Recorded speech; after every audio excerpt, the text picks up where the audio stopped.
마태복음 17장 11절로 19절 말씀을 통해서 사이 땅에 임한 복음, 이런 제목으로 말씀 묵상의 은혜를 나누겠습니다.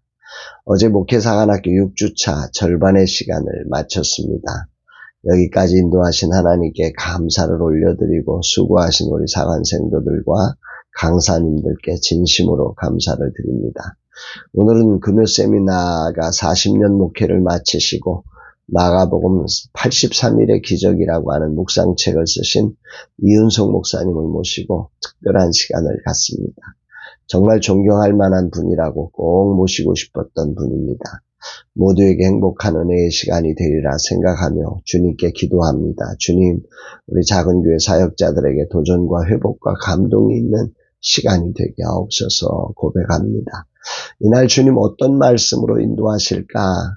본문에는 감사절에 자주 인용되는 10명의 나병 환자를 치료하셨지만 한 명의 사마리아인만 돌아와 감사한 이야기가 전개되고 있습니다. 그 이야기를 출발하면서 누가는 이렇게 시작합니다. 11절, 예수께서 예루살렘으로 가실 때에 사마리아와 갈릴리 사이로 지나가시다가, 사마리아와 갈릴리 사이라는 이 표현은 단순히 지리적 표현이 아닙니다. 그 이상을 말하는 거죠. 여기 갈릴리라고 하는 지역은 유대의 북부 지역의 이제 북부 지역이고 예수님께서 가장 많이 사역하셨던, 그러니까 예수님 사역의 주 무대였던 곳이죠. 반면에 사마리아라는 지역은 유대인과 이방인의 혼혈로 여겨져서 경멸하던, 그러니까 유대인 입장에서는 이방인보다도 못하게 취급하면서 상종하지 않는, 만나지 않는 그런 지역입니다.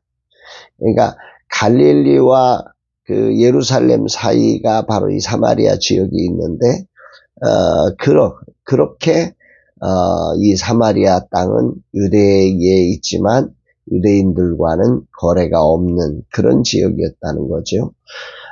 그래서 이 갈릴리와 사마리아 사이라고 하는 이 사이 땅은 경계선을 말하는 거고, 예루살렘을 향해 가시는 길에서 지나신 예수님께서 이곳을 지나신 것은 상당한 의미를 갖고 있는 것임을 깨닫게 됩니다.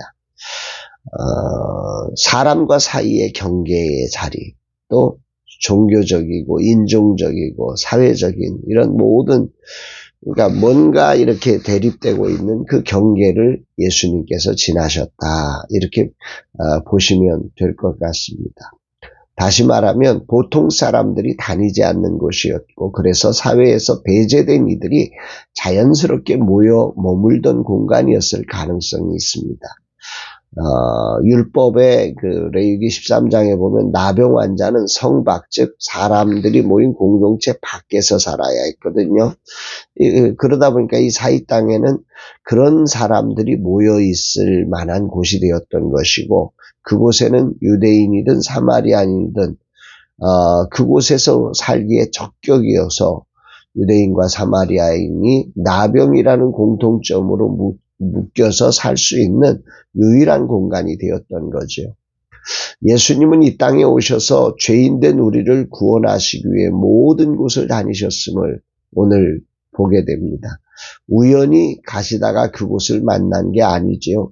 예수님께서는 세밀한 계획 속에 이렇게 사이 땅에서 모두의 무시와 외면이 오히려 편한 이들에게까지 찾아가셔서 그들을 만나주신 것입니다. 사람들의 시선이 닿지 않는 곳이라서 누구도 그들을 만나주지 않았을지 모릅니다. 하지만 예수님은 친히 누구의 시선이 머물지 않은 그곳까지도 찾아가셔서 이들을 만나 주십니다. 복음은 이렇게 경계를 뛰어넘는 사랑입니다. 복음은 누구의 시선이 없는 곳에 사랑을 가지고 찾아가는 거죠. 복음은 유대인과 사마리아인이라는 상처가 만든 역사를 허물어버리고 정결과 부정을 뚫고 치료와 회복을 이루어가는 그 능력이 복음 안에 있는 거죠. 복음은 정결한 자들만의 것이 아니라 부정한 자들을 정결케 하는 능력입니다. 십자가로 가신 예수님의 발걸음은 그저 무겁게 어떻게 십자가 져야 되나 이런 길이 아니셨습니다. 누구도 돌보지 않는 이들을 찾아 그들을 치료하시며 복음이 모든 경계와 차별을 허물고 모든 믿는 자에게 구원을 주시는 하나님의 능력임을 분명하게 드러내시는 길이셨음을 묵상하게 됩니다. 경계 땅에서 만난 10명의 나병 환자들이 있습니다. 12, 13절 한 마을에 들어가시니 나병 환자 10명이 예수를 만나 멀리 서서 소리를 높여 이르되 예수 선생님이여 우리를 불쌍히 여기소서 하거늘 주목되는 것은 고립되어 사는 이들이 예수님을 멀리서 알아보고 소리를 치며 그들의 아픔을 고백하고 있다는 것입니다. 예수님의 소문은 고립된 동네에도 소망으로 들려진 거지요. 그 소망은 결국 예수님의 오심으로 성취되고 있음을 보여주는 아주 기가 막힌 장면이라 생각됩니다. 이들은 평상시 같으면 멀리 사람이 오면 소리를 쳐서 사람들이 멀리 도망치게 했어야 합니다. 이게 율법의 규정이니까요. 그러나 이들의 외침은 도망가라고 외치는 게 아니라 절망의 땅에 도착한 희망의 편지를 아주 반가움으로 뜯어보듯 예수님을 향해서 우리를 불쌍히 여겨달라고 예수 선생님이여 잘 오셨다고 우리를 제발 불쌍히 여겨달라고 외치고 있는 것입니다. 복음은 이렇게 누구에게도 찾아가는 능력이고 복음은 누구에게도 희망이 되는 것이고 이 희망은 그 사람들로 희망 고문이 되게 하는 게 아닙니다. 복음의 희망은 그게 아닙니다. 복음의 희망은 실체가 되도록 예수 그리스도를 통해서 믿음과 소망이 실상이 되게 하시는 능력임을 우리는 이 말씀을 통해서 보게 됩니다. 할렐루야입니다. 컨디션이 좋지 않은 오늘 아침 한 절 한 절이 저에게는 큰 감동과 은혜가 되어서 다가옵니다. 수많은 희망 고문으로 충분히 이제는 그 어떤 소식에도 감흥이 없고 이제는 그런 것들이 감흥이 없기 때문에 이제 그들의 관심사는 먹고 살 돈과 밥에 이것을 구하는 사람들로 전락했을 것입니다. 그러나 복음은 다릅니다. 복음은 이들로 멀리서도 복음이신 예수님을 향해 우리를 불쌍히 여겨달라고 외치며 믿음과 소망을 붙들게 하고 이들의 믿음과 소망은 히브리서 11장 1절의 말씀처럼 실상이 되어서 이들을 치료해내고 이들을 새롭게 하고 이들에게 희망이 정말 열리는 거룩한 지점을 만나게 하는 것입니다. 종료주의를 앞둔 이날 우리의 복음이신 주님을 깊이 묵상하게 됩니다. 오늘은 여기까지 묵상을 마치고 내일 이어서 묵상을 진행해야 할 것 같습니다. 복음이신 주님을 묵상하는 것으로 내 영혼은 충분히 넘치고 있기 때문입니다. 오늘 주님은 내게 무엇을 말씀하시는가?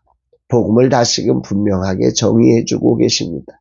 사순절을 지내면서 복음이 무엇인지를 정리하게 하신 나의 하나님께 감사와 영광을 올려드립니다. 그 복음의 능력은 정결한 자들만의 것이 아니다. 부정한 자를 정결하게 하는 이게 복음의 핵심이다. 말씀하시는 것. 그 복음은 유대인들 것이 아니라 모든 믿는 자들에게 구원을 주시는 하나님의 능력이다. 말씀하십니다. 그 사랑의 복음은 그 어떤 경계와 차별을 뛰어넘어 그걸 허물어버리고 정말 그들을 하나님의 백성 되게 하는 한 십자가의 사랑이다 말씀하시는 것 같습니다. 이 복음의 소망은 어느 곳에서나 누구에게나 침투할 수 있고 그렇게 복음을 소유한 자에게 복음은 실체가 되게 하는 능력임을 깊이 묵상합니다. 오늘이라는 시간 복음이신 주님을 깊이 묵상하며 주님이 그 모든 사이 땅을 향하여 걸어가시며 그곳을 치료하신 그 사랑과 열정을 담는 목사가 되고 싶습니다. 나도 이런 사이 땅을 향해 마음과 시선과 발걸음을 움직이는 종이 되기를 다짐합니다. 주님 제 삶에도 아직 닿지 못한 경계가 있습니다. 그 경계를 넘으신 주님처럼 저도 사랑으로 그 경계를 넘어가게 하옵소서. 누구도 가지 아니하는 사이 땅에 제 발걸음을 두게 하소서. 그리고 멀리서도 주님의 이름을 부르는 자들을 향해 그 복음의 이름을 전하게 하옵소서. 그리고 그들에게 복음이 실상이 되게 하옵소서. 예수님 이름으로 기도합니다. 아멘. 사랑하는 여러분, 오늘 여러분들에게도 이 복음의 능력이 이 사순절 기간, 이제 종려주의를 맞이하고 고난주간을 맞이하며 부활의 승리를 경험하게 될 이 거룩한 절기 속에 복음이 무엇인지를 정확히 이해하며 이 복음을 의지하고 정말 사이 땅 속에서 누구의 관심도 누구의 배려도 없이 정말 절망 속에 살아가는 이들에게 이 복음을 증거하고 복음으로 함께하며 복음으로 희망이 실상이 되게 하는 거룩한 통로로 쓰임받는 저와 여러분들이 되시기를 주의 이름으로 축복합니다. 사랑합니다, 여러분.